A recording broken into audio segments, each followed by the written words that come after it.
introduction. So we'll introduce our leaders, we'll introduce our speakers, and then I'll just share a few product updates which we just had recently last week.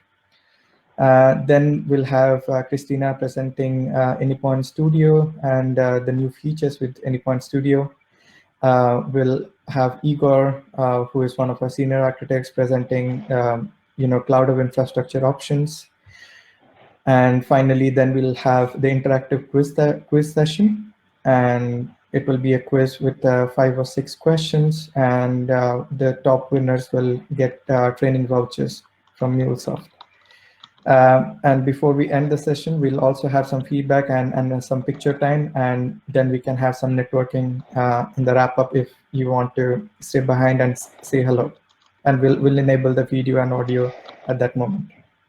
Okay. So introduction. So as I said, so my name is Chinmay Sahu. I'm Senior Technical Consultant with MuleSoft Professional Services in DAC. And I'm a Meetup leader for this group since 2019. And I've been organizing Meetup and helping share the MuleSoft products and MuleSoft features, and helping people to speak about different architectural patterns and services. I have Ganesh and Shakti. I'll let them introduce themselves. So Ganesh. Yeah, hi everyone. Good evening, very good evening. So myself, Ganesh Kumar. So I'm working as a senior consultant in Union Tank X-Time. And yeah, so I have around 10 years of experience and 5 years of experience in the MuleSoft technology. So a warm welcome to the Meetup. Thanks, Ganesh. Shakti. Hi all, this is Shakti here. So I'm working as a senior consultant for Cognizant Technologies, and I'm doing some meetups as an organizer. So it's good. Thank you. Cool. Christina and Igor, I'll just give a brief about. I'll just want you to say hello, and maybe you can give a brief during your own presentations, if that's okay.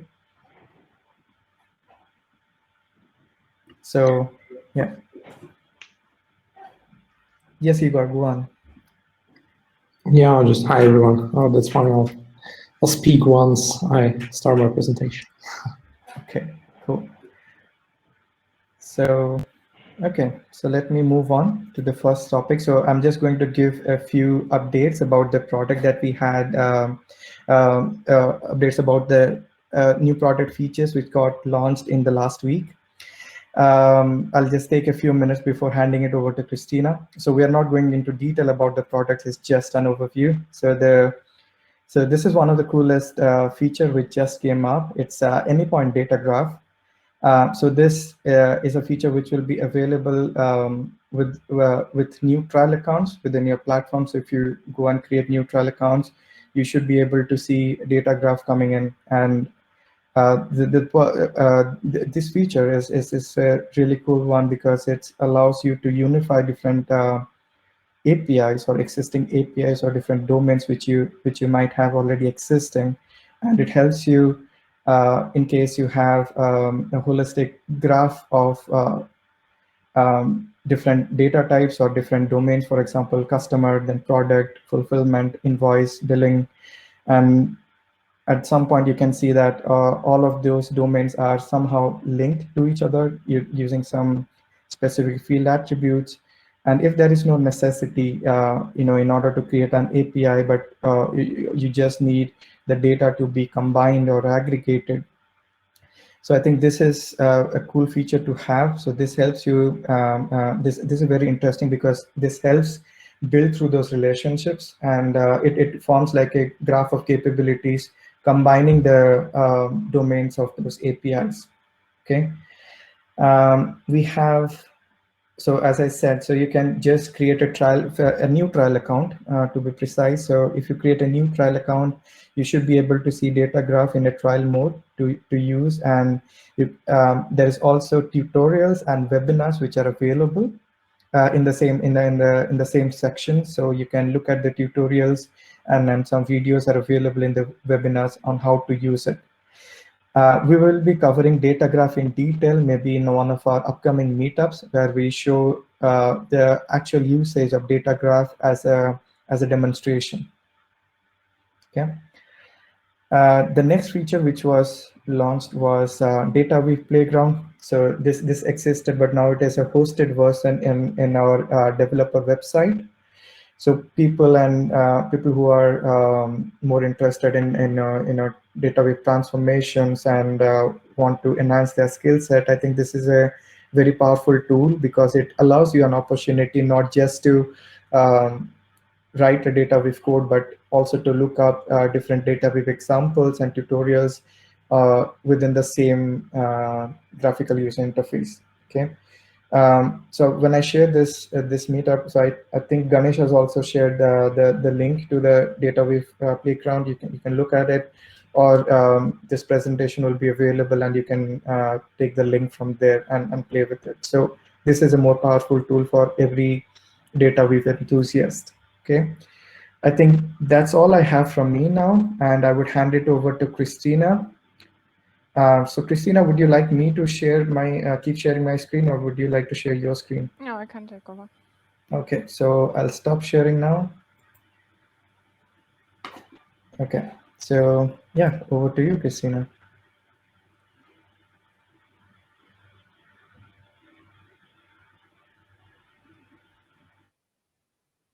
Okay, first question, can you see my screen? Oh, yes, we can. Okay, great. So as you can guess from the slide, my name is Christina Bauer, and I'm a technical architect with MuleSoft Professional Services, and I'm based in Munich. And today I'm going to talk about Anypoint Studio, in particular about the features that were introduced into Anypoint Studio in the last year, roughly. First of all, I again show you the safe harbor statement just to make sure that nobody will sue me afterwards. So please reread it again and remember that nothing I say here you are allowed to hold against me in the future. All right. So as I said earlier on, the topic of this presentation are the new Anypoint Studio features. In particular, I focused on 7.5 to 7.9, with 7.9 being the current version of Anypoint Studio. Time-wise, that covers roughly a year. 2.5 was released in May 2020, and 7.9 was just released in April of this year. I want to go through those different types, or I want to first go through the features and introduce them to you via the slides. And later on, you will have the demo, which I think is more exciting when we talk about an IDE to actually see it in action rather than me just showing you some pictures of it. For that, I categorized the new features into 3 sections. We're talking about the API design features, features for development, and then the debugging features. So for API design, what is new since Studio 7.5 is that we can now also create new API specifications in Studio. So if you are familiar with the Anypoint platform, you know that we have Design Center where you can create the API specifications and edit them. But now you can also do this in Studio. So Studio has become the unified place where you can edit more applications, but also the specifications for it. You don't have to, but it's an additional offer. And you can, of course, edit them, you can create them. And as you can see in this screenshot here, there is a new perspective for API design. Probably you might have noticed this already. I'm not saying that I'm telling something new for everybody, so hopefully you have seen this feature, but it might be that you missed it, or actually you've been wondering for ages what this thing actually was all about. So if that's the case, then yeah, later on in the demo, you will have the opportunity to find out what this actually looks like. And also the API console can be used from Studio. So you can edit your API specifications in Studio like you would do in Design Center. And you can also use a mocking service and see what does my API look like and test it before you implemented and before you go further. So that's it for the API design features of Studio. And we'll move over to the development features. That focuses mostly on data weave. So there are some additional features for how you can create your data weave scripts. I mean, Chinmay has already at the beginning introduced you to the data weave playground. So that's a great way to learn more about data weave. But also another way, if you're not that familiar with data weave, is to leverage those new features. So to know what functions are there available and so on. And we'll look at this later on in the demo. And the most famous feature probably, which made lots of people excited, is the dark theme. I'm not going to demo the dark theme because I'm known for not liking the dark theme in general, in any app. But you press that button and it goes dark. It's the coolest feature there is. Yeah, I know I'm very controversial, but it's my presentation, so I'm not going to demo the dark theme. Just Okay. if you want to try it out, press that little moon icon in your Studio 7.9, and you will have all the darkness on your screen that you ever wanted. All right, and then last, the debugging features. They focus, or I separated into 3 parts. It's the breakpoint features. So now it's easier to enable, disable, mute breakpoints and to manage them, which especially I think for large projects when you've got lots of breakpoints is quite a useful feature to have. Also, the data weave expression validator has been revamped, and it's easier to watch some variables that you want to debug while you go through your flow. Again, that's something I will show you later on in the demo. You can see what I mean by data weave expression validator here. That's this thing here in the left corner. And also as a smaller feature that maybe you will not use every day, but you might have to use once in a time, is the troubleshooting export tool. So if you've got a problem with Studio and you want to raise a support case, just press this one button and then you get all the troubleshooting information packaged into a file, and you can just give that to support to help you fix your issue. So that's basically it for my presentation, and now we're going to look at Studio.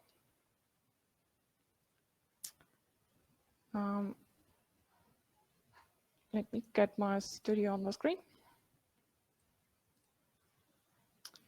All right, so going back to what I said at the beginning of my presentation, the first block of features is the API design features.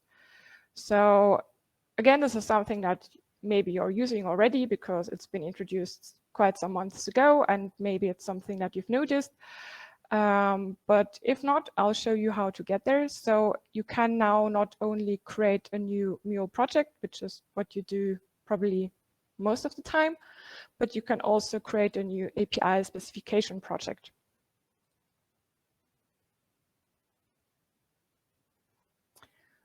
I can then decide what kind of specification I want to have. Do I want to use RAML 1.0, RAML 0.8, or one of the OAS specifications? Both 2 and 3 are supported. In my case now, I'm just going to stick to RAML 1.0, and I'll just call it something. Let's call it Munich API for the sake of the demo.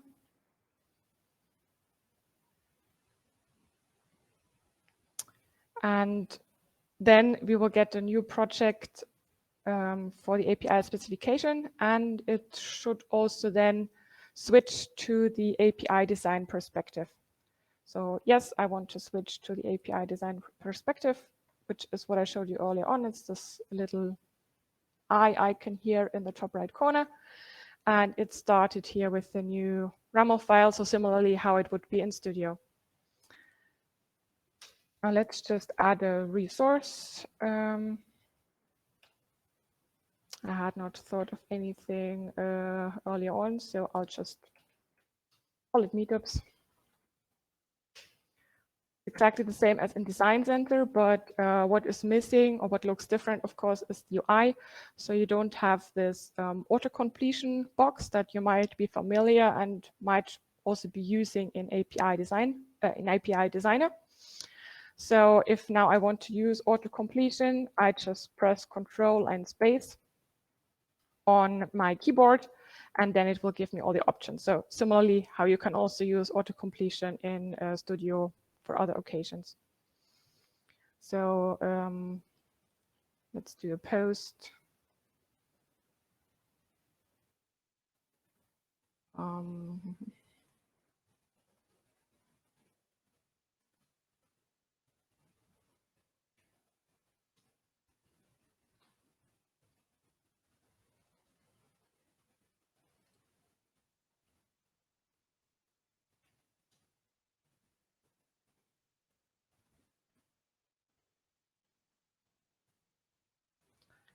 Okay, you can see that here on the right-hand side, we've got the API console. So again, that's what you're familiar with from API Designer. And you can see the operation here.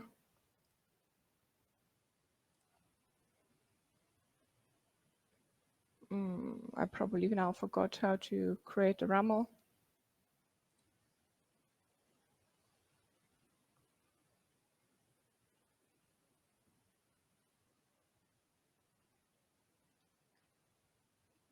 So the type would be, I think, media type as application JSON.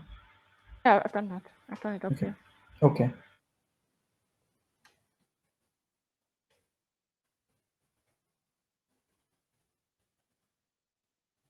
Okay.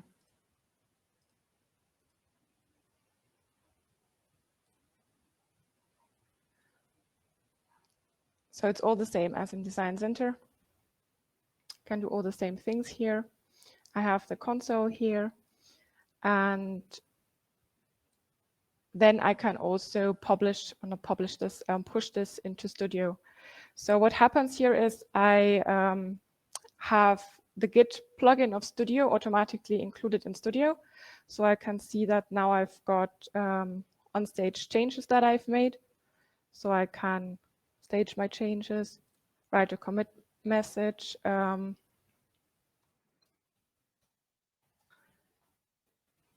commit and push this change I've made. So looks all good. It has been pushed. That's a success.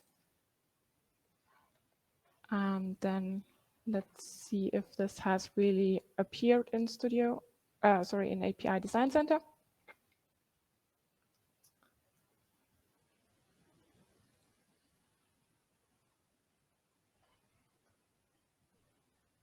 Okay, so let me switch to my Design Center. So you can see here, this is my Munich API. And I did not create this early on, that was created in Studio. And if we are lucky, then the content of that file is exactly what we've just typed early on. So don't blame me for this not being a nice RAML. I think you're not interested in that, I hope, when we talk about Studio. All right, so same thing, just the advantage is that you don't have to switch between different tools. You can do everything in Studio. And also a nice feature is that everything is here explicitly versioned. So whereas in Design Center, where everything is saved automatically, which is a nice thing because you don't lose your changes, but you are not in control of your commits. So I can't say, okay, now I changed something here, and later on I want to go back to the previous thing I did half an hour ago. I'm a bit, it's a bit more out of the box. I can't really have control over what I do. Whereas when I'm here in Studio, as you can see here in this Git staging box, it's all Git used underneath, and I do explicit commits. So when I right-click on my API specification, then I can go under team here, and I can actually do everything I would be able or would want to do in with Git usually. Like you can see the history. I can see my commit here. And the same thing happens if I then go back to to Design Center and make changes.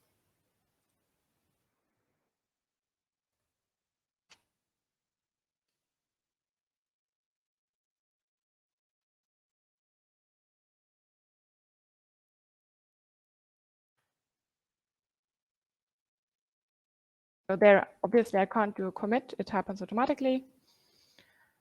And then, since it's Git, I can do a pull.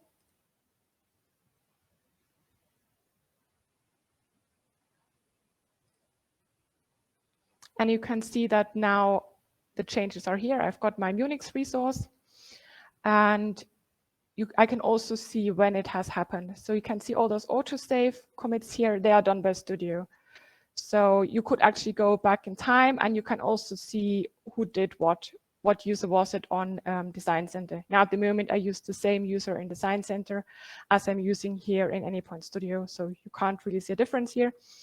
But that's, I think, a pretty nice feature because oftentimes customers ask me, how can I actually see what has happened there, or who has made the change, or actually I want to revert something, how can I do this easily?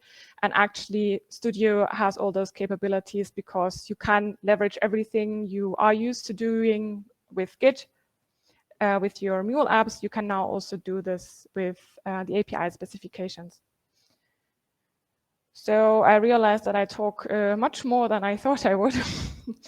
I need to speed up a bit.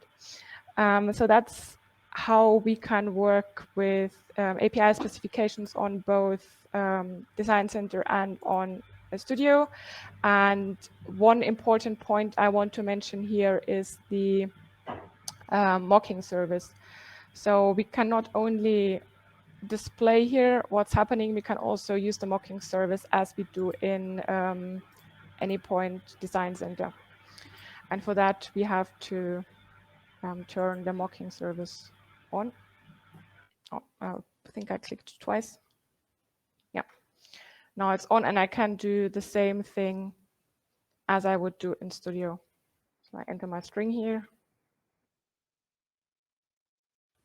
and I get back my 200. The only important thing here to notice is that if I make now here a change, then this won't be reflected unless I have first committed and then pushed the change to Anypoint Designer, API Designer. That's the only thing to keep in mind here. So whatever you do here does not automatically immediately reflect in my mocking service. Okay, then that's it, I think, for the API design part. That was all I wanted to say. Then we'll go to the development part, and I'll try to speak a bit less there. Otherwise, I run over time, and Chinmay is not very happy. You have 12 minutes. Yeah, we'll see. We'll see. Okay, then we go to the development part. So for that, I created a little app here for everybody who was there in the first meetup we ever had when I did a presentation. They might still remember the nice lottery API, which allows you to get the lottery numbers. So now this time I started implementing the lottery API. Yeah, is it in production? Does it? No, we're still working on it. So in this session, I'm gonna show you how to debug it and how to test it. Okay. No, I cheated. I actually just put in here a demo endpoint just for the sake of keeping it very simple, because my lottery endpoint only had a get endpoint, and it's not so exciting for doing mappings. And mappings is what we are interested in right now, because as I said earlier on, we're talking about data weave improvements. So I've got a flow here with a transform message, and I'll just make the window a bit bigger. So it automatically takes here the metadata from the input of my API. That's just something I defined randomly here. Doesn't really make lots of sense. It's an object with a string and an object. And the output of my API is exactly the same object, so I just transform it somehow. And what I wanted to show you here is, first of all, what you're familiar with is probably that you can do drag and drop to create your data weave. So I could just say I want to map field 22 to field 1. Then that happens, looks all fine. What is new though is that I not only can map the fields here, but I can also apply data weave functions without having to know what the data weave function is called. So for example, since here my studio knows this is a string, when I right click on it and press apply transformation, I will get a selection of some string functions that I might want to use. For example, I could say, let's put everything in uppercase. And I just press the button and it does that for me. Or maybe I want to do something fancier that's not there, then I could just go to browse functions. And then it actually gives me a catalog of all the data weave functions. So if you're not the best data weave developer on the planet, and maybe you have not used it for 20 years and are not that familiar with everything, then that could be a useful feature, because you can just either browse through all the functions that are available without having to find the docs page, or you can also look for some functions. For example, after, I know I want to find something after a comma or after a separator in a string, I just type after and it will give me some suggestions. And I then can have a look at the documentation. I can have a look at some examples. There's an example, input and output. I can say, okay, yeah, that's actually great. That's exactly what I was looking for. And then it even helps me to apply the data weave. So in this case, I want to have everything after a certain separator in my string. It will here already provide then this upper function for me. So now I know it's the upper function. And it will also let me select the separator. So for example, it could be a space. All right. And here we are, it has applied that function for you on top of the mapping you've done earlier on. So you can actually apply one function after another. You can do multiple functions without getting what you've already put in here deleted. I could do this again and now actually pluralize it or whatever. Yeah. And in the preview field that you can see here below, we'll see what this will look like. So right now, we'll get the string and in capital letters. And you can also see that this is updated here in the right-hand side for this transform message type display. So even without having this window open, I can already see here on one glance what, for my example, the fields would be in the end, what the end result is. I can also change the example payload here. So what actually would it be if my payload looked differently? And in that case, what did we do? Yeah, in that case, actually I would expect it to be now the USD FSD. Yeah, okay. So it did not update here immediately. I had to first go into the preview button. But that's an easy way to quickly check if actually the data weave you've written makes sense, and you can either manipulate here the fields manually, can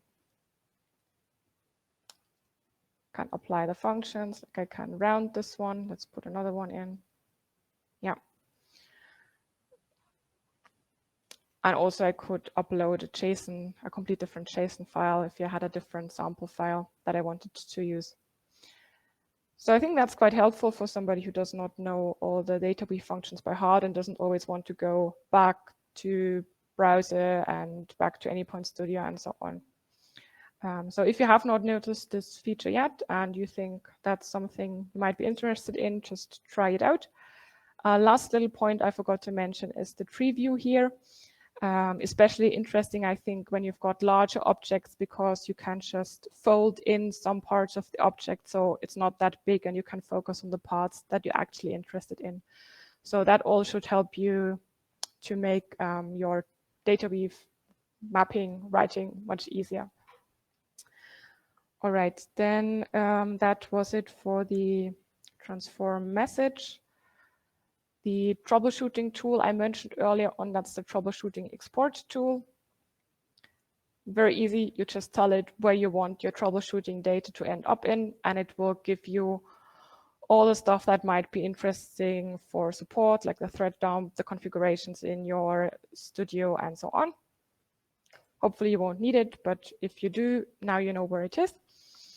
And I'll just quickly check my notes.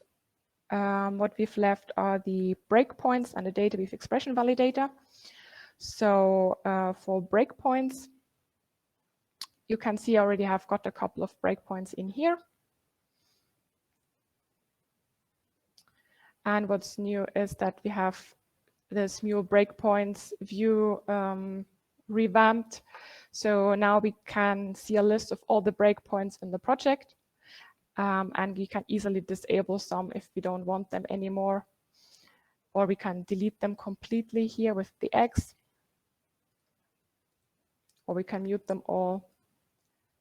So this is especially good, I think, when you've got a big project and you've got lots of breakpoints and you don't want to have to go through all the files and look for it. Oh, why did it stop now in this place? I did not want that. It's very easy now to keep control over your breakpoints. And you've also got the option to either, when you're debugging, to enable or disable error breakpoints on the fly. Or you also have the option to, in your preferences, to generally set whether you want error breakpoints or not. Should be in the debugger, yeah. You can say, I don't want to have those error breakpoints. So error breakpoints, as you might be familiar with, whenever you debug your project, and even without having any breakpoints in there, as soon as an error appears, there's an automatic breakpoint for that error. If that's not something you need and actually it annoys you for the kind of debugging you do, you can just disable it here globally. For the last part, I will just see if it works time-wise to turn on the debugger here. What I wanted to show you is the data weave expression evaluator. So you might be familiar with that X plus Y equals data weave expression validator up here, which only makes sense once we're in debug mode. And that also has got some tiny improvements, but I think very useful improvements. Yeah, that's very good when you do a demo.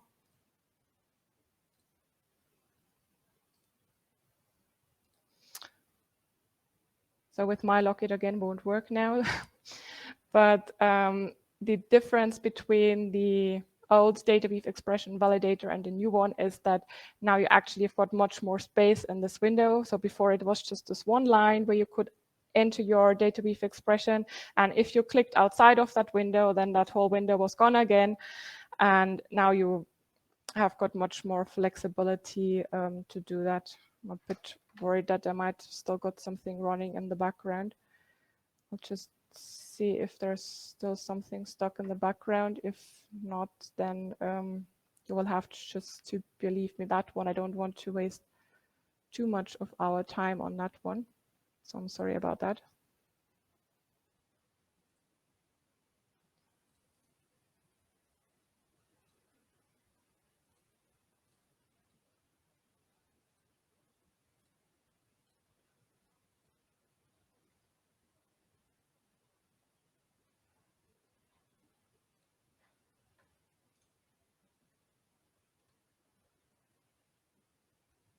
Okay, I'll give it one more try. If it doesn't work, then I just let you try it out yourself, because I think that's what usually happens in a demo, that something breaks. So I'm not that surprised. Maybe next time I go back to just showing some slides. I think we covered most of the things really smooth, Christina. Yeah, that was the last part anyway. So I think I'm still sort of in time. Let's see. Don't want to ramble too much. Yeah, maybe in the end you can just click on that button,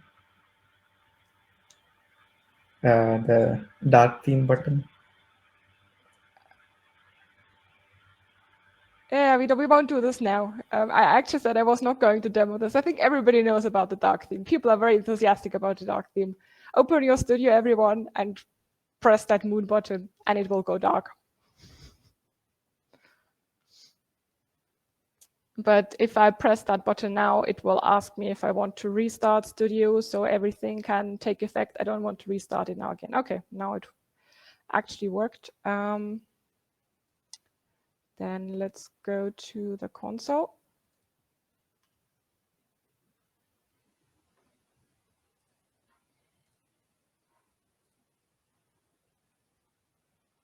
All right.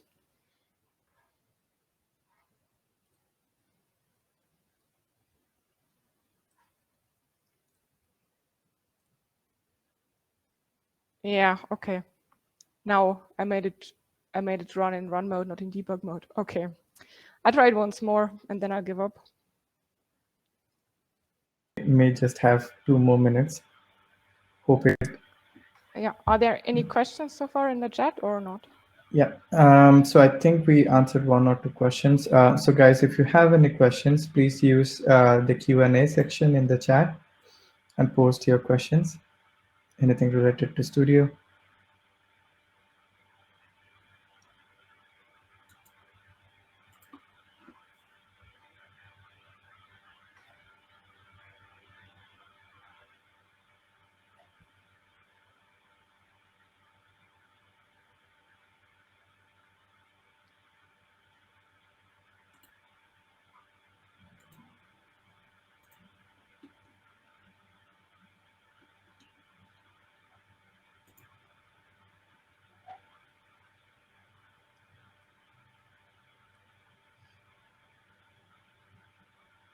All right. Yeah, I bet you're all very excited now for the DataWeave expression evaluator. And I hope I won't have to let you down.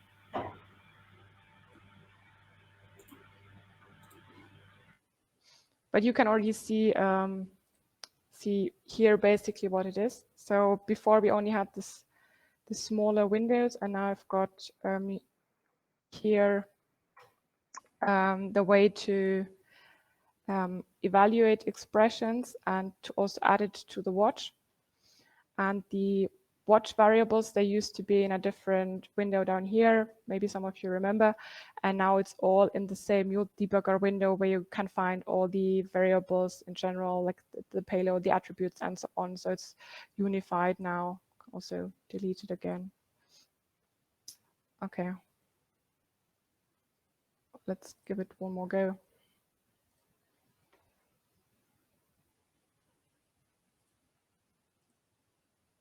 Okay, actually worked this time.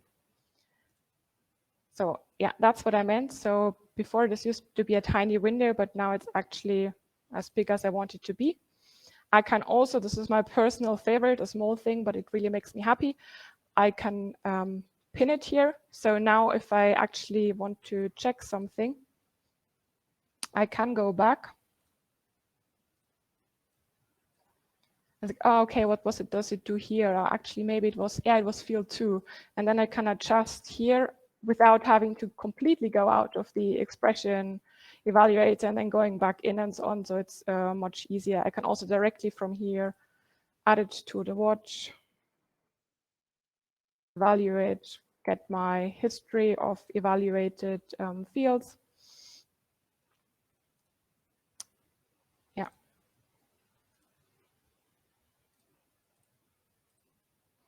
And I can see everything in this unified view up here. So both the attributes, the payload, the variables as usual, but also the watch variables that I have. So hopefully most of the things that I told you actually were not new to you, or maybe not hopefully, but it's good if they're not new for you, because that means you already know a lot about Studio. But also hopefully some of the things that I told you were new, and maybe you got some inspiration or features you can use when you develop next time. All right, that's it from my side. Okay, thank you so much, Christina.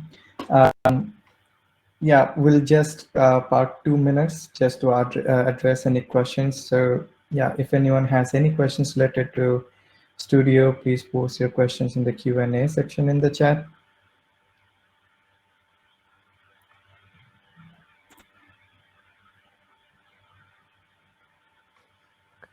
Earlier we were able to hide the IPOP and linking section, BW, IP, and OP, but when we got out and came back to Transformer, that was REST original mode, but now they enhanced that. Yeah, I think it's the input and output mode. So usually when we used to have the input and output mode and in the linking section, and you move out of that view, it used to move out. It used to remove that link. But now even if you move out and come back in to the same data weave, it still has the links between the connectivity between input and output schema. I think that's a good information.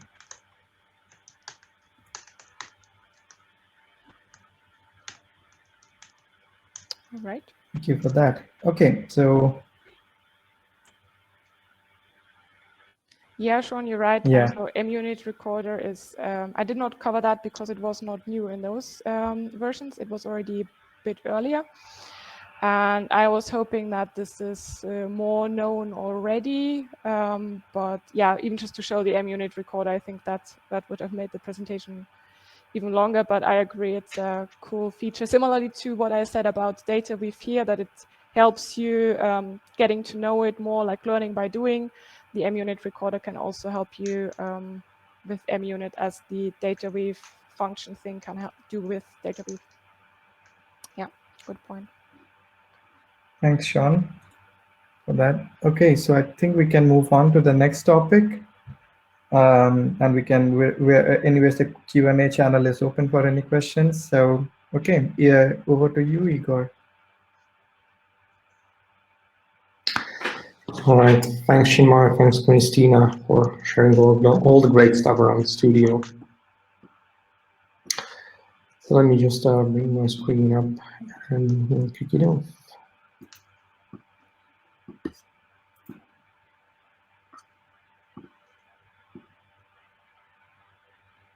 All right, so hopefully you see the presentation now. Let me know otherwise. So as Chinmay already mentioned, I'll be talking about different CloudHub architecture use cases. But before diving in, I'd like to introduce myself. My name is Igor Repka, and I'm a senior architect working in professional services team of MuleSoft based in London. And I've been with MuleSoft for almost 4 years now. So I remember the times even before the Salesforce acquisition. Okay. Before we start discussing any details, a little bit of housekeeping. You're probably used to it by now. Just leave the screen on for a few seconds, and then we'll kick it off.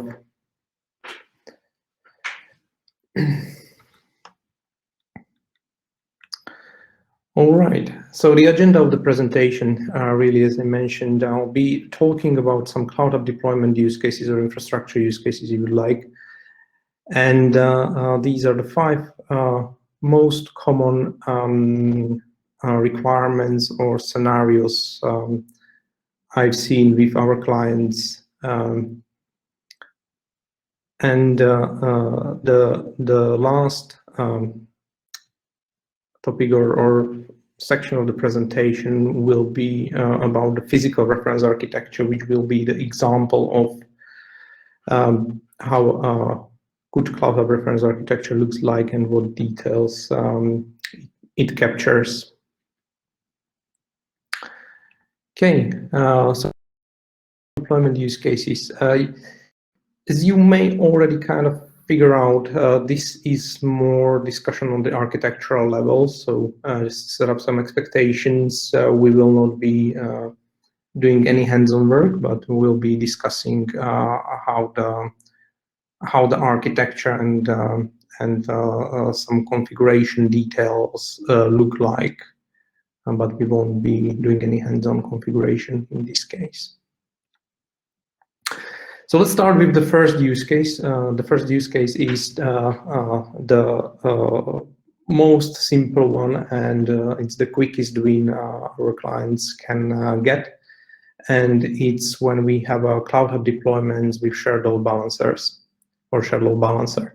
Right, so for you who doesn't know the concept of shared load balancer, shared load balancer is something available for CloudHub clients by default, and it has let's say limited capabilities when it comes to certain configuration elements, right? And with that being said, if we look at the requirements section, where we have, for example, high availability resilience, we have mutual TLS, we have vanity domains, managing the access to APIs more on infrastructure level rather than application level, or separation between internal versus external APIs, working with internal domains over the internal network or IP whitelisting. Not many of these are available with shared load balancer, right? So yes, we do get high availability and resilience, but we don't really get much more. However, as I said before, it is there for free by default, and it's a quick win, right? It's easy to start with. It doesn't require any configuration. Almost no knowledge is required. You just need to understand what endpoint is there once you deploy your API to CloudHub, and you are good to go.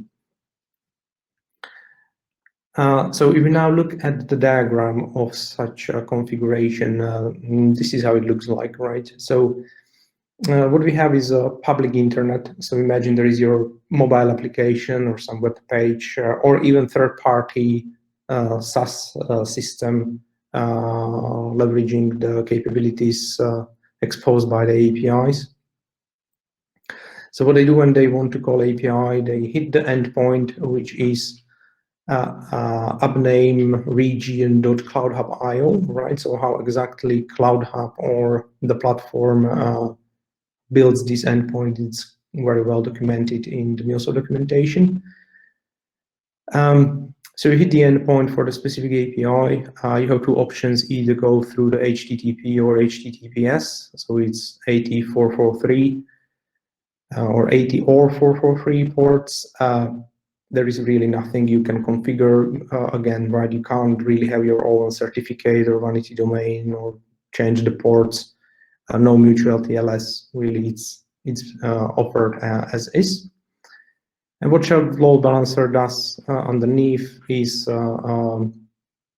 mapping the ports 80 and 443 to 8081 and 8082 respectively. And these are the ports our APIs are listening on. And basically then it goes to our VPC where our APIs are running. And then from this VPC, we have two options. Either we access some backend systems, ideally over some secure tunnel like VPN or VPC peering or direct connect, right? There are multiple different options based on the use cases. Or we may need to call actually another API, right? So when we have experience API calling system or process API, then in this case, to maintain the high availability, we would need to go out of the VPC, again, hit the endpoint on the shared load balancer for the specific API we are calling, and then come back in to our VPC. Obviously, you still could deploy APIs outside of the VPC, but that would be never recommended. All right, so just be mindful. Despite the load balancer you use, you should still keep your APIs within the VPC and behind the VPC firewall. And then another use case is something I call basic DLB, or basic dedicated load balancer, right? So it's still a fairly simple configuration, but as you can see in the requirements section, it gives us much more in terms of the features or capabilities than shared load balancer, right? So we have all the capabilities like mutual TLS, vanity domains, etc., etc. Apart from one tiny thing, which is a separation of publicly versus internally facing APIs. So obviously the big advantage is increased security, because now I have additional security layer, which is, let's say, on infrastructure level, and it's on cloud infrastructure level, which I can leverage. So I'm not just left with the application level of security or API level of security.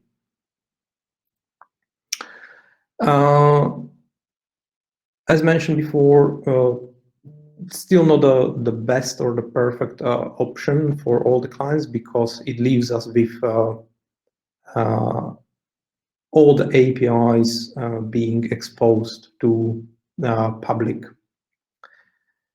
So let's have a look at the diagram and discuss more details. So now we have a dedicated load balancer available. One thing to mention actually is the dedicated load balancer needs to be purchased. There is extra license. However, the shared load balancer doesn't disappear. As I said before, it's a default load balancer, and that's available for everyone. And as such, it stays even after purchasing or enabling or deploying a dedicated load balancer, right? So something to be mindful about. So we still have the capability of shared load balancer, but probably because we are now getting more secured and we are leveraging dedicated load balancer, we want to make sure that no one can actually access our APIs through shared load balancer. Neither developers can deploy APIs with incorrect ports that could be potentially accessible through the shared load balancer. So we make sure that this is blocked by the VPC firewall.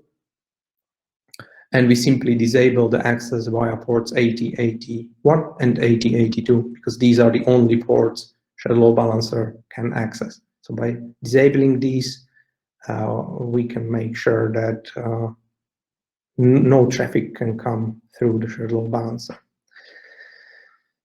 So now with dedicated load balancer, when we want to access our APIs, we have also option to provide a vanity domain.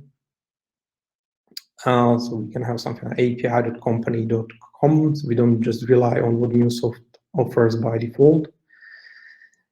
And when calling the API's dedicated load balancer, there is also IP whitelisting option, right? It is obviously beneficial to have it there. However,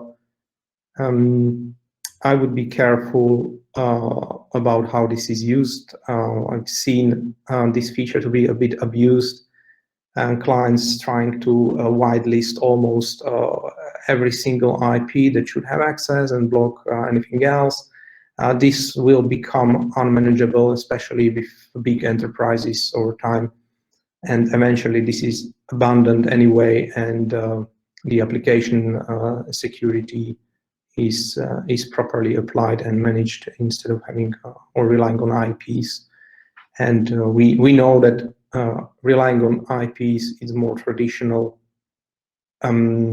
practice rather than something we would prefer in a modern cloud-based environment. So once the traffic comes to dedicated load balancer, dedicated load balancer does two things. It applies the mapping rules, right? So every endpoint configured in dedicated load balancer can and actually has mapping rules. Like, for example, changing the application name from application customers to some prefix like ext customers, right, for example.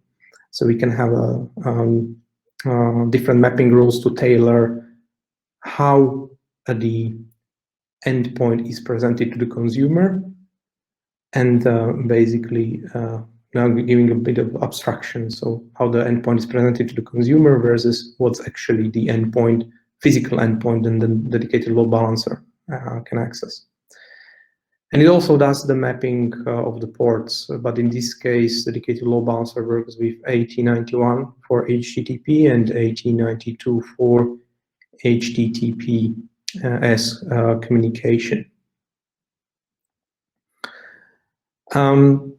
One key difference here, comparing to the previous use case, is that now when API calls another API within the VPC, this goes via internal endpoint rather than accessing the public endpoint, which is very beneficial because the communication stays inside the VPC. And as you can see, even the dedicated load balancer is deployed inside the VPC, right? So we don't have this hop that goes again outside of the VPC and comes back in. And this internal endpoint can be and should be also accessed by any backend systems calling APIs, right? So again, we would need some secure tunnel, very often VPN. And once this is established, the backend systems can then leverage this internal endpoint to access the internal APIs inside the VPC, right? Again, in this case, we rely on API or application level security mainly, right? So public APIs, they can physically be called with this architecture.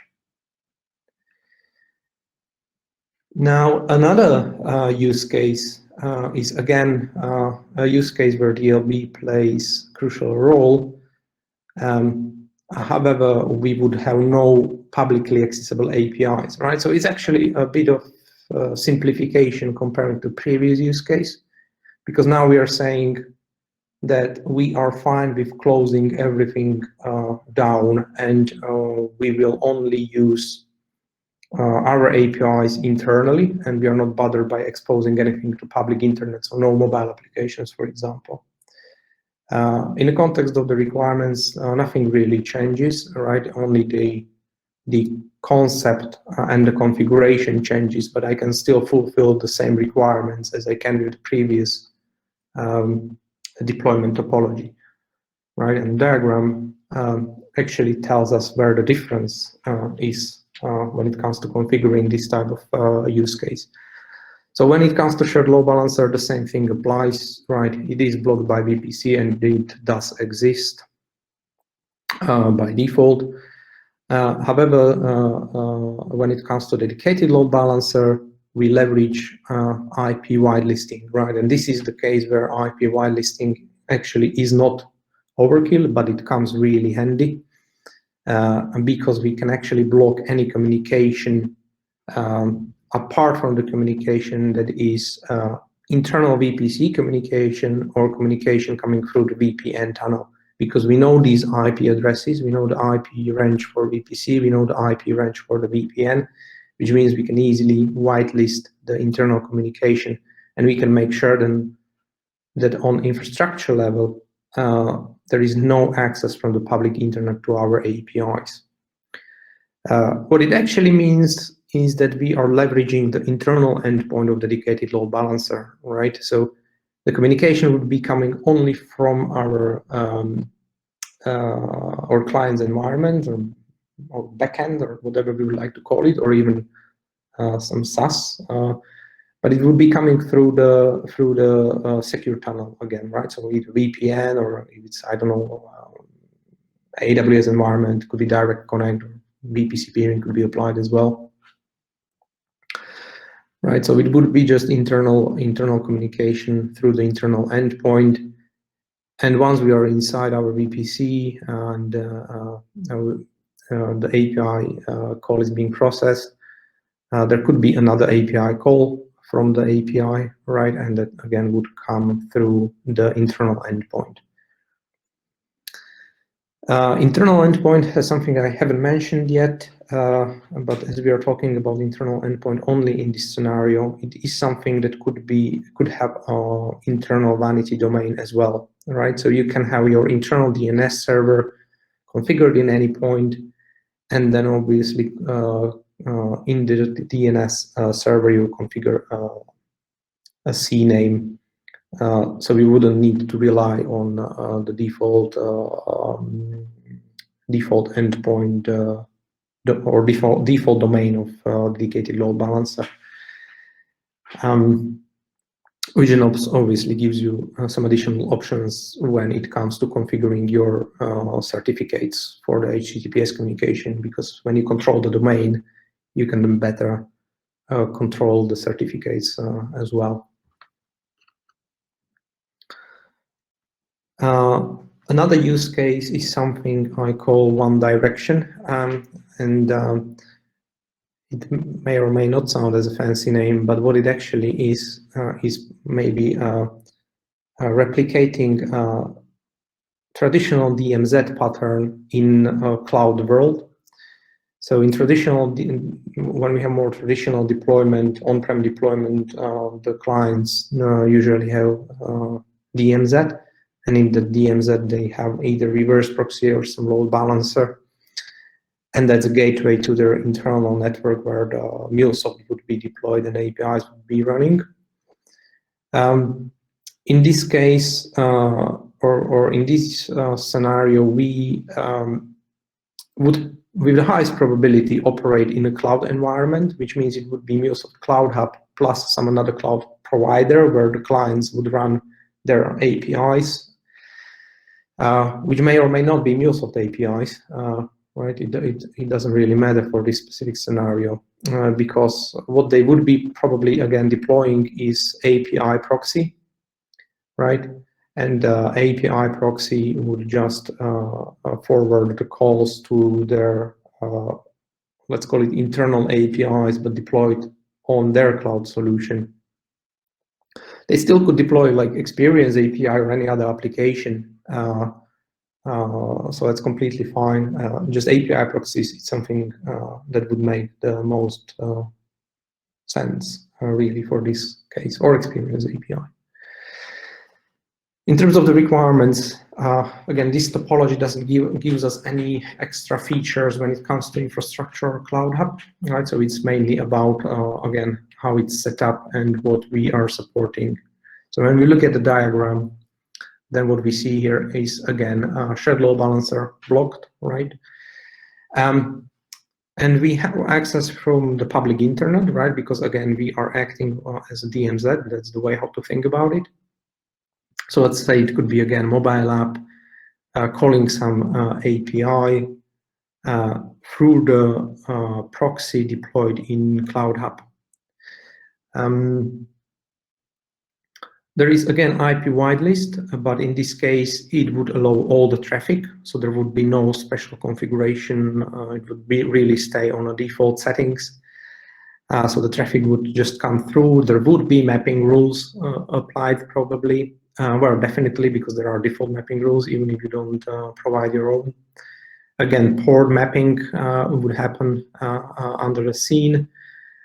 And the API or the proxy would then forward the request, or, well, first of all, it would probably apply any sort of security policies or any governance you have in place. And once successfully validated, it would pass the request through the secure channel to the internal client's environment, right? So again, I've seen this pattern applied only in a cloud environments where clients want to do something fairly quickly and still having the right level of governance and security, right? Because thing to realize here is that this is very easy for clients to do, right? If they have a dedicated load balancer and they have a CloudHub vCores, this configuration can be easily and quickly done and connected to their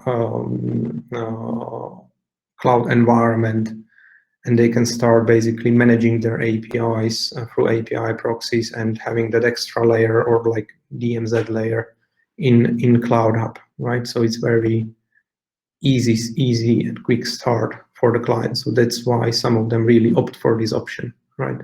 Very useful, really. If you need, think of it, if you need to start project quickly and have a quick win, and you operate in a cloud environment, and you have some APIs you want to manage and govern, this is the way to go.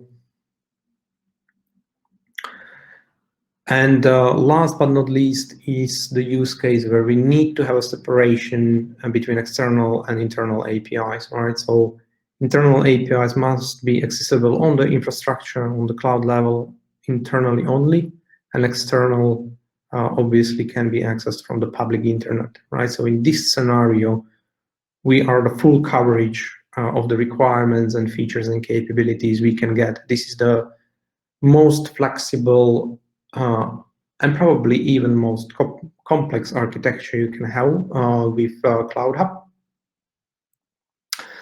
Obviously, benefits are obvious, right? Having an infra level of separation of the APIs, it's something that security architects really like. But then there is an element of extra costs, because for this specific use case, you need to have 2 dedicated load balancers, which requires purchasing extra licenses, which is something that, again, then probably people responsible for budget don't like. So let's have a look at the diagram. Let's see how it looks. Again, shared load balancer, that's blocked by the firewall. We don't provide any access through that. And in our VPC, we have 2 dedicated load balancers deployed. One is for internal communication, another one is for external communication, right? So the top one, that's, as you can see, external communication. So again, we have a mobile app, right? Using our vanity domain or endpoint to call the public API, which probably will be your experience API for a specific use case or channel or UI. And once that request or the transaction reaches a dedicated load balancer, what the dedicated load balancer does is it applies the mapping rules, and the mapping rules are configured so only APIs with specific naming conventions can be called, right? So imagine that all your APIs would be called or would use prefix ext. That prefix wouldn't be known to your mobile application or to anyone accessing the API from the public internet. And even if it would be known, it wouldn't actually matter, right? Because what they call is, let's say, API called customers. That's what the endpoint would have, right? This request reaches a dedicated load balancer, the mapping rule would change customers to ext customers, and that's the actual name of the public API, right? So if you would try to outsmart it and you would say, okay, I'm calling ext customers from public internet, then dedicated load balancer would transform this or translate this to ext customers, which is API that doesn't exist, right? So if you try to call API called products, right, and that's internal API, then dedicated load balancer would translate it to ext products. But you don't have application or API ext products running in CloudHub, so that request would fail, right? So the mapping rule here is a key for a public dedicated load balancer to be correctly configured. And this way, this public dedicated load balancer would be able to access public APIs only. That's a mapping rule that does the trick. When it comes to internal communication, the story is slightly different. here, the internal load balancer or load balancer responsible for internal communication would block any access coming from public by configuring IP whitelisting, right? So again, if you remember, we had a scenario where all the APIs were internal, and we are applying exactly the same pattern here, right? So this load balancer applies the same configuration because this is internal load balancer, so it blocks all the communication coming from outside, and it allows only IPs for VPC and VPN potentially. So the internal load balancer then serves API to API calls through the internal endpoint, but it also is accessible from our backend systems, right? So again, any backend system calling API would use the internal endpoint of the internal load balancer to access the API. So again, this is the most flexible configuration you can have. It's a bit costly comparing to others, and it's a bit more complex, but again, you're getting the best security possible.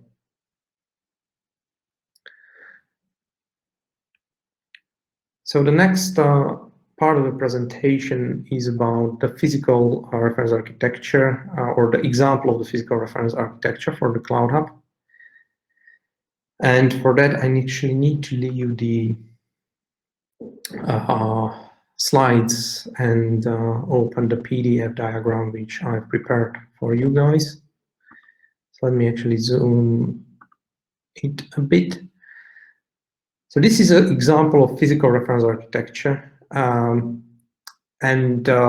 this is for this last use case we discussed. So the most flexible, most capable type of configuration you can have with CloudHub. So because it is physical reference architecture, it has many details in it, right? So it all starts with a MuleSoft CloudHub on the top. Then what you would have is a business group. So in here, we would have the business group name. We would have a region, right? Because we need to decide where we want to deploy our APIs. And then we would have within that region, we would have our VPC configured with specific CIDR block, which would be obviously properly sized and configured. And then inside the VPC, the first thing to have a look at would be our VPC firewall. And on that firewall, we would allow only communication on port 8091. Or you can also go for 8092 if you would like to have HTTPS between dedicated load balancer and your API.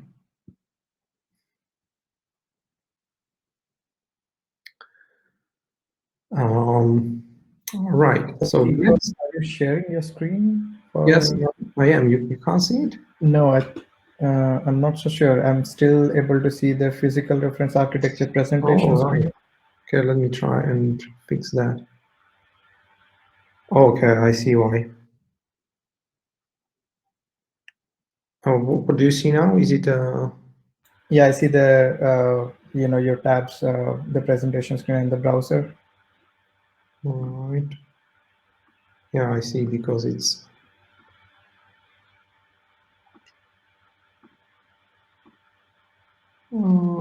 I just need to fix it.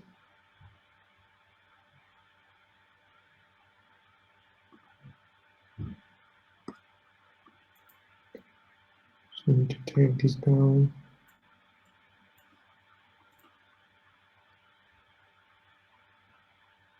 And bring this up. How about now? Yeah, now I can see the Meetup screen, the platform itself. All right, let me stop sharing. Reshare it again. A lot of recursion. Yeah, now we can see. Cool. Okay, fantastic. Yeah, I'm sorry for that.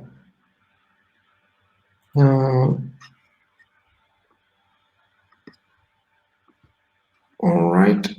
So here we are. So again, very quickly, right? So I've been talking about the MuleSoft Cloud Hub. Then we have a business group, and we have a region. Inside the region, we have our VPC. VPC has a firewall sitting on top that allows only the configuration on the port 8092 in this specific example architecture. And you would use your local VPC, right? CIDR block. And then what we have is our load balancing capabilities, right? High availability. So in here we see the first bit, which is for internal DLB, and another one which is for public DLB, right? So we have two DLBs, and they are deployed, each of them on two workers, right? You can obviously size it based on performance requirements. For this specific example, I use 2 workers per dedicated load balancer. This is the minimum you should use, obviously. And each worker, when it comes to the dedicated load balancer, each worker would be assigned with a static IP address, which is a public IP address, right? Because it's publicly accessible. And it would be assigned with internal dynamic IP address, which would be assigned from the local VPC IP range, right? So something to consider when you size your VPCs, right? You need to take DLB into consideration as well. So as we can see on the right, we have some public access here, right? So I use a Salesforce as an example. So Salesforce is accessing our APIs through the public load balancer. When we check the whitelist configuration, it obviously allows any communication. So it's 0000. Public endpoint based on your vanity domain, right? So you would provide this red part HTTPS host that would be the vanity domain you would like to use. Is configured on the DNS side. You will have your public key and private key and your mapping rules, right? So here what I mentioned the mapping rules, where the public dedicated load balancer maps the customers to ext customers, right? And the ext customers is the actual API name. So in this case, I'm actually not using ext, I'm using public, right? So if the application in the endpoint is customers, right? So the app is the the variable, and this is mapped to public dash customers, right? So again, app is the variable here. And then public load balancer would obviously forward the traffic to the runtime, which would be our public API deployed in 2 or more workers. Again, for the high availability, you would use minimum 2 workers as minimum, right? You wouldn't go below that for the high availability purposes. And inside the worker, we have obviously dynamic IP address, which is assigned from, again, from the VPC range.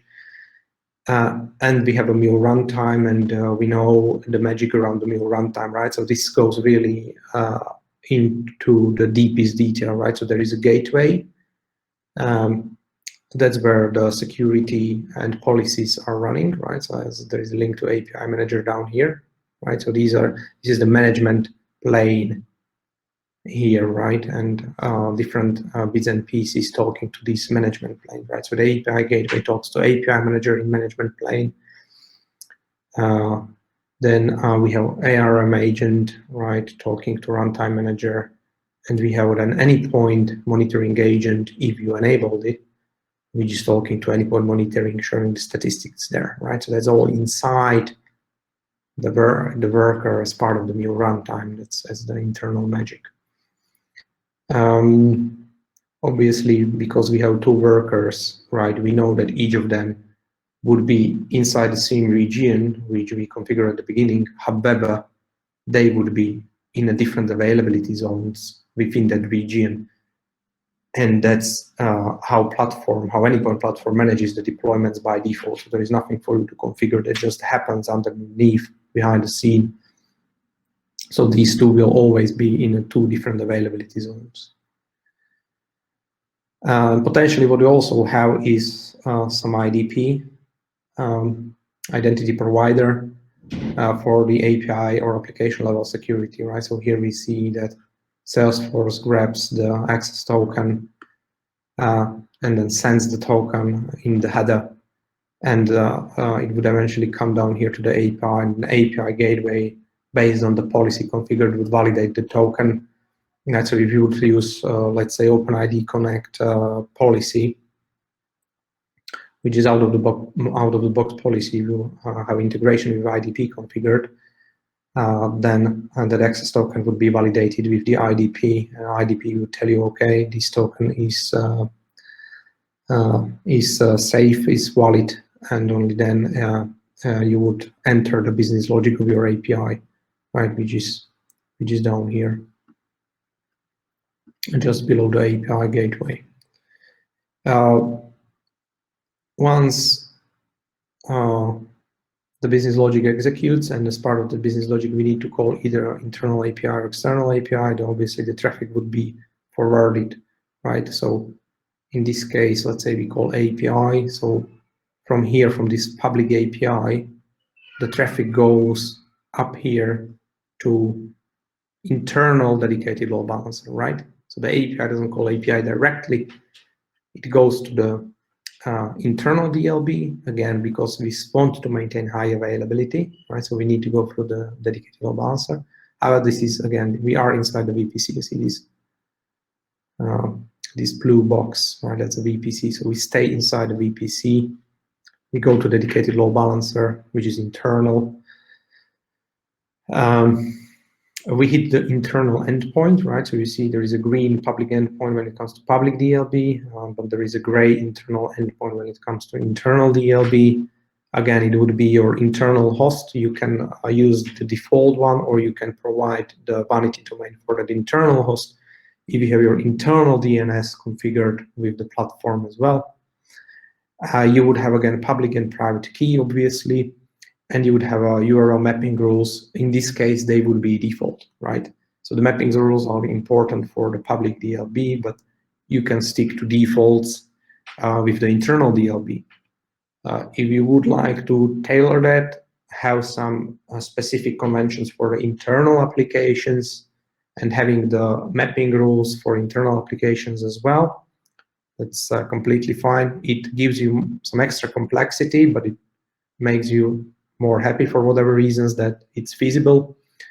I don't see a reason why that should be really the case. I don't see really benefits. I can see only additional complexity being added.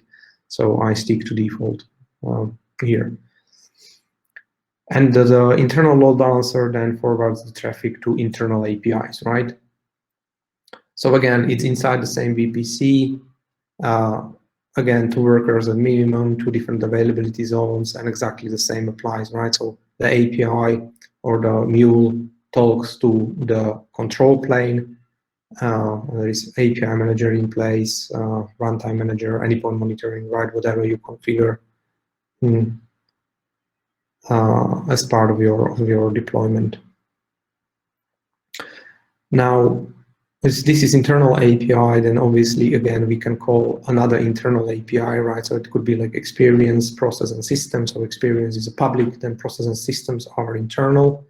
So again, if I would call another, from process to system, another internal API call, again, we would go through the internal load balancer back down to the system layer. And the system layer eventually would leverage the VPN or VPCP ring or direct connect, right? So for the on-prem, usually you would have VPN.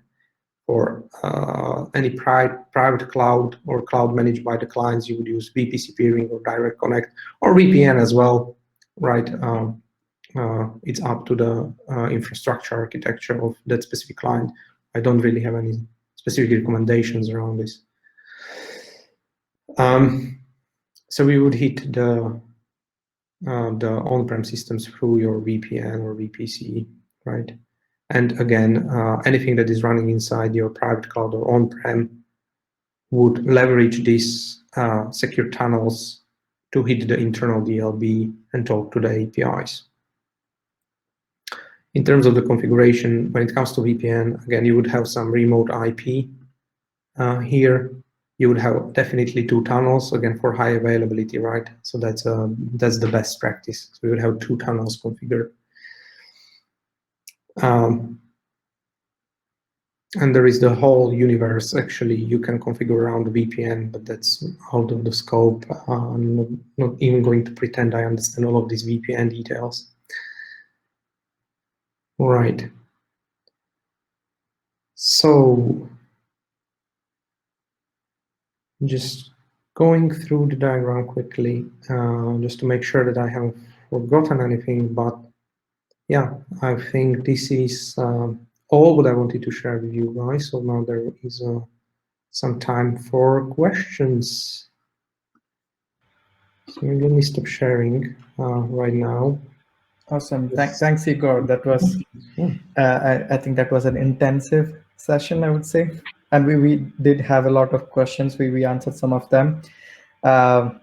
And thanks for the presentation. So please, people, if you have any questions, we have 10 minutes before we, have the decide on the next topics and the quiz. But we have 10 minutes. If you want any questions answered, please do ask your questions in the Q&A section. Yes, Ashish, we'll be uploading the presentation and the recording in the event page right after the event. Maybe tonight or maybe tomorrow, but it will be available for everyone.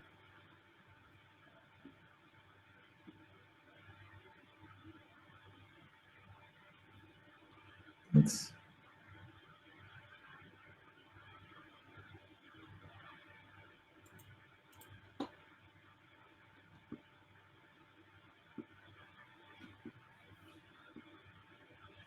Oh, I would take this opportunity to introduce Sean as well. So we have Sean as our expert. So Sean is one of our architects in MuleSoft services. So if you have any question in general as well, we can take this opportunity for the wider audience and talk about it.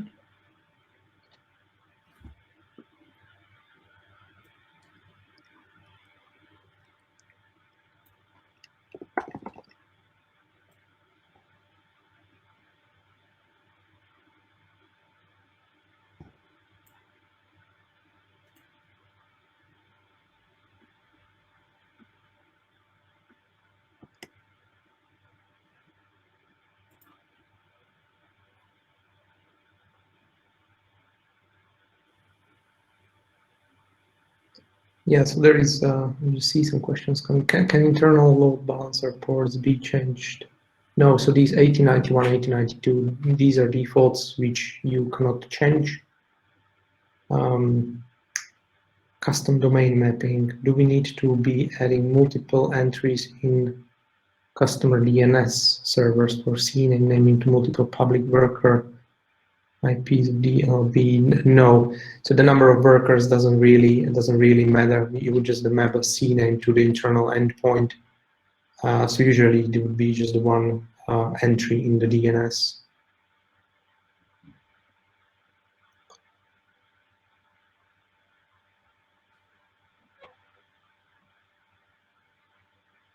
Okay. We could take one more question.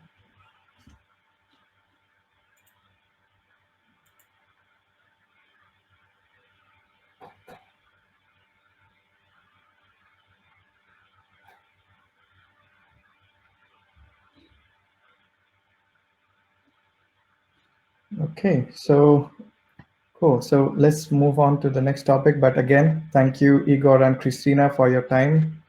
Sean, you as well. So it was really great presentation. I would say we learned a lot, and we will help our community also by sharing these slides. And please feel free to reach out if you have any further questions. So we'll be moving on to the next topic. Okay, we have one question. So yeah, we can answer this last question here.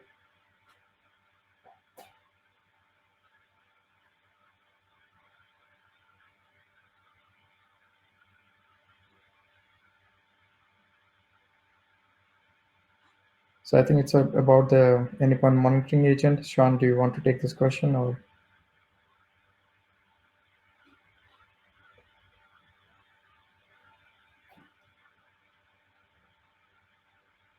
No, you would not. I can just answer it here in the chat if you like. No, you can speak about it. Oh, yeah, okay, that's fine. No, generally a prerequisite for RTF anyway is that you have a titanium subscription, and the monitoring would be deployed as part of the under the covers deployment of RTF. There would be no explicit AM agent deployment of any description like that. Okay, so it's part of Mule Worker for CloudHub deployment. The way the monitoring works quite differently in RTF. You're basically getting a sidecar injection with a Prometheus and Grafana sidecar, which is providing the information about the health and the state of the application pod. And so it's a completely different mechanism than the things that we use in standard CloudHub. Yeah. Yeah, and it also differs for the standalone runtime as well, because I think what it expects is, I mean, we can install it with direct configuration as well as a different agent, or in some cases, if you need proxy, it can be used as a SOX5 proxy, like we use Lumberjack proxy in runtime fabric. So just some additional information in case you want to use proxy for config or sending the monitoring logs to the control plane. And anyway, there's no way you can specifically influence that in terms of the installation. If you needed to do that, then you'd need to look at something like bring your own Kubernetes, yeah. Or you can then do basically completely your own. You can make your own sidecars, your own monitoring solution. You'd have to, in fact, since this would not be standard out of the box with BYO, but it's a completely different deployment model. Okay. Thanks, Sean. Okay, so let's move on to the next one. So I'll share my screen right now for just a minute. Everyone, if you could so now we'll be just doing 3 different activities. So first we'll decide on, or we'll do a voting over the next topics for the meetup, for the next meetups. So let me share my screen.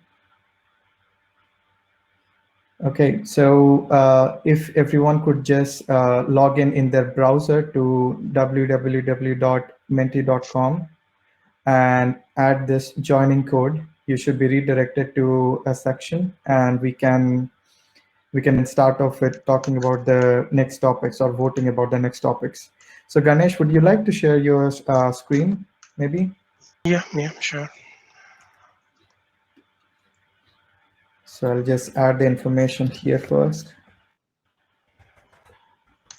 So this is the Chinmay, can you link. stop? Of course, yeah, sorry. Yeah.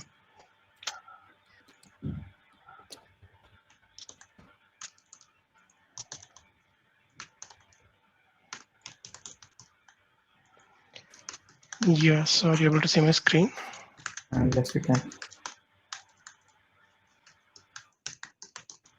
Okay, so you can log into the menti.com and then add your preference for the topic which you would like to be presented in the next meetup. So we could spend 1 minute to get the votes.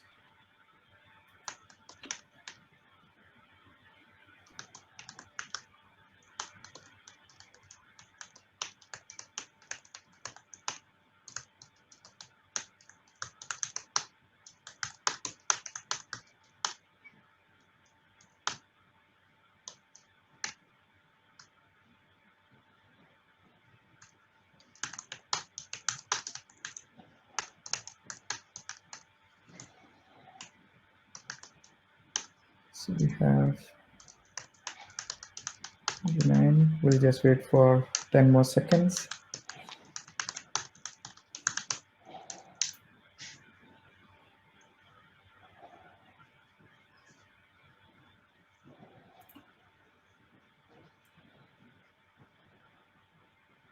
Okay, awesome. I think we have most of the votes, and I think the two most needed topic or voted topic would be the data graph and the error handling and propagation in API led. So okay, so we'll take this into account and we'll plan the next meetup accordingly and try to accommodate data graph. But if anyone has any other topic or any customer experience to share as well, please feel free to reach out to us by clicking on the contact the speakers in the event page, and then we can and you can reach out to us. Okay, so Ganesh, we can then move on to the next one. Yeah, sure.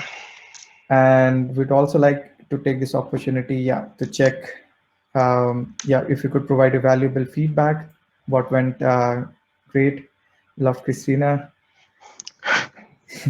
great session, informative.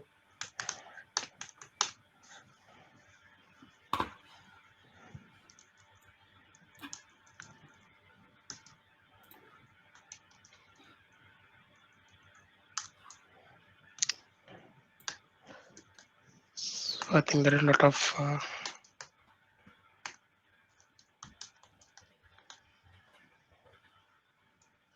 So keep it coming, everyone. Really great feedback. Amazing session.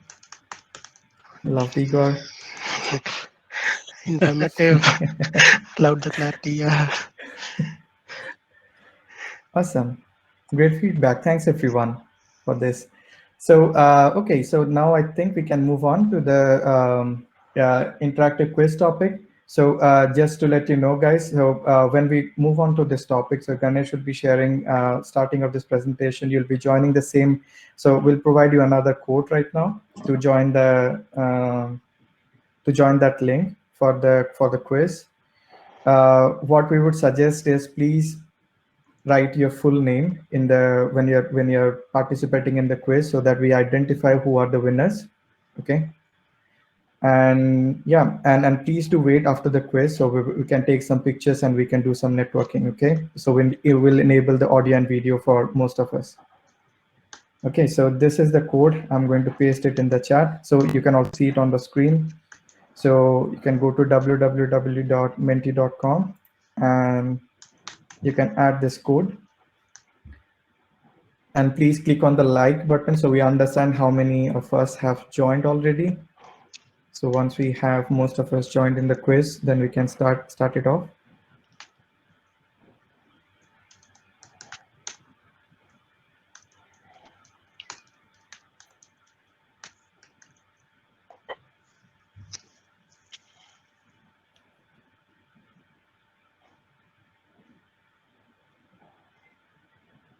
Oh, so Ganesh, Chinmay, can you start? yeah, so I think there is a query from Abhay. It says that there is no option to write a name. I think if you would have logged in for the very first time with some other names, then it would take up that name. So maybe for the previous quiz, you might have like for the previous feedback quiz, you might have added some other name. So Okay. yeah, that should be fine. You can just drop your email address in the chat so that we can collect it and then we can reach out to you. Yeah. Okay. I hope we identify the names correctly because let's see where we are. Yeah, sure. So shall we start? Yeah, let's start. Okay. Okay, cool. So here is our first question.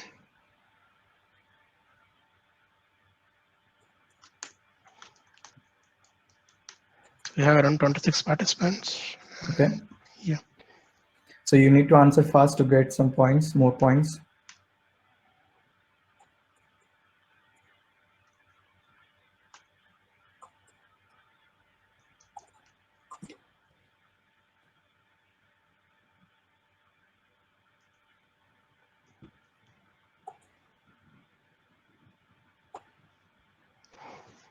cool. So the answer is API Blueprint, and We have 15 people are right. Yeah. Yeah, so let's see who has answered first. Okay. Okay. Yeah, Cool, Mangesh, then. we have Brittany, and we have Emmanuel. Okay, so yeah, so guys, don't be disheartened. There are 4 more questions to redeem and Yeah. go up the Here we leaderboard. go with the second question. Answer first to get more points.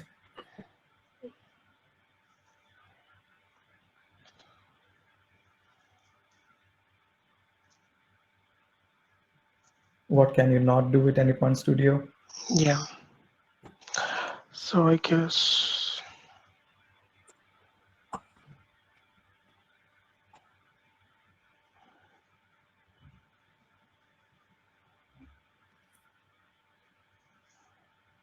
Okay, so so most we of the have, people are right. Yeah.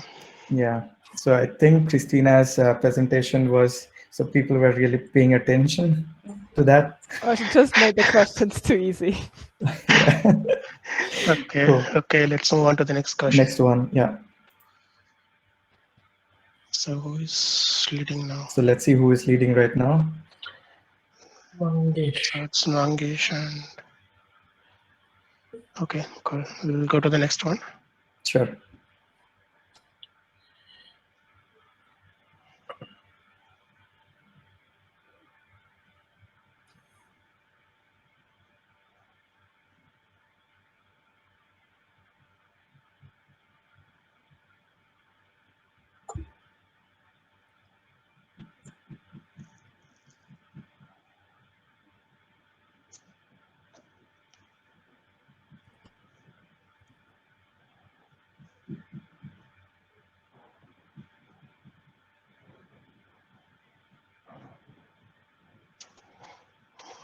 Cool. Okay.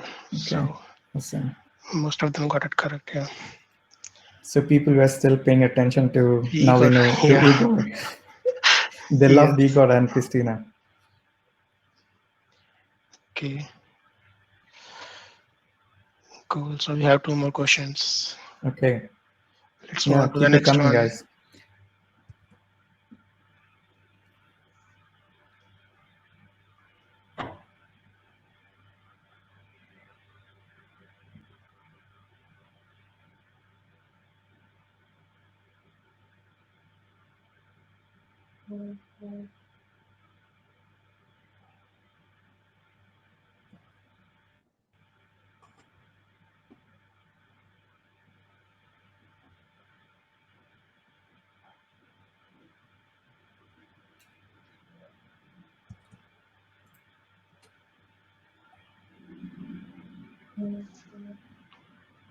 Okay, so the right answer is Yeah, the last one. Yeah. last one. So let's see Okay, the let's see the leaderboard. leaderboard now.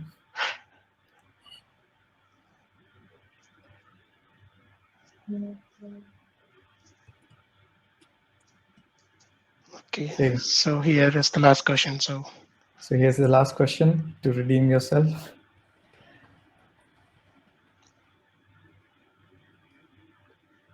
This would be an easy one, so be ready, guys.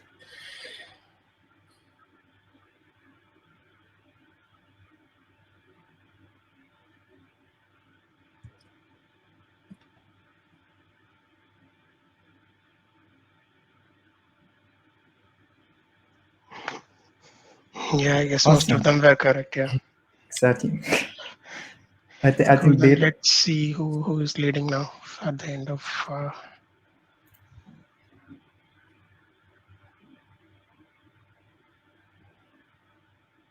okay, so we have Hassan as the winner.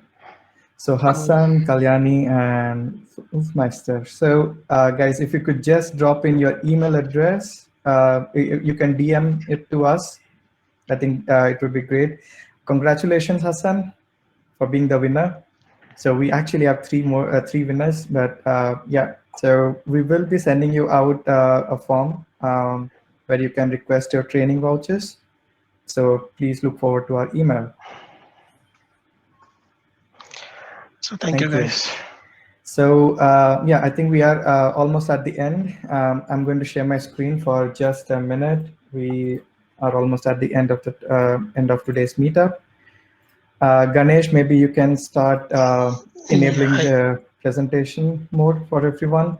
So we would just like to take a picture for this event. Okay, so you feel free to share the meetup pictures. We'll be adding some pictures in the meetup event page, and you can maybe invite your friends to join the meetup community group for Munich. So here is the link. You can contact us at any time. You can contact us through the page, or you can reach out to us on LinkedIn. We also have a YouTube channel where we'll be uploading the presentation. So Ganesh, if you could just add the YouTube channel in the chat, that would be great. Yeah, I think it's added already. Okay, awesome. So, okay, and we are planning to have our next meetup mostly on 1st or 2nd week of July because we have a data graph topic if we want to present, and then if we have a speaker, then we'll try